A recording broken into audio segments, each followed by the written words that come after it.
Bonjour les 5e.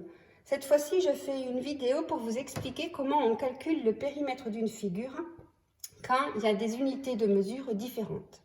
Donc vous aviez une figure ici avec une longueur qui faisait 6,2 cm et une largeur qui faisait 32 mm. Donc c'était un rectangle.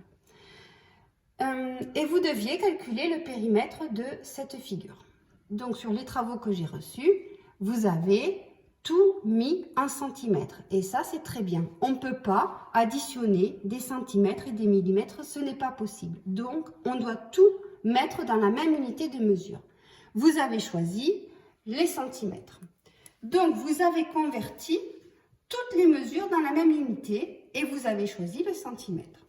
6,2 cm, on est bien d'accord, on ne le convertit pas, ça reste 6,2 cm et il n'y a pas eu de souci à ce niveau-là.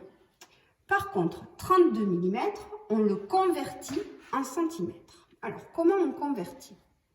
On convertit grâce au tableau de conversion. 32 mm, ça veut dire que je veux en tout 32 mm. 32 mm.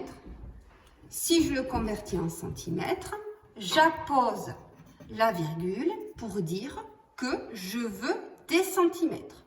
Donc, en tout, 32 mm, ça fait 3 cm et 2 mm. Donc, 32 mm, ça fait 3 cm et 2 mm. Je peux l'écrire donc sous la forme 3,2 cm. Donc, quand on calcule le périmètre d'une figure qui a des unités de mesure différentes, en premier, qu'est-ce qu'on fait? On convertit. Donc, je convertis en centimètres ou en millimètres ou en mètres. Ça dépendra de l'énoncé de l'exercice. Une fois qu'on a tout converti, qu'est-ce qu'on fait? On passe au calcul du périmètre.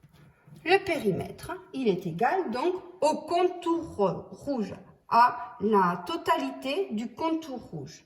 Donc, 6,2 plus 3,2 plus encore 6,2 parce que ces deux côtés sont égaux puisque c'est un rectangle et encore 3,2 puisque ce côté est égal à ce côté.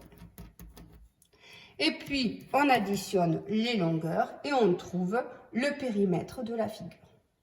Voilà, donc je récapitule. Première étape, on convertit et ensuite, on calcule le périmètre.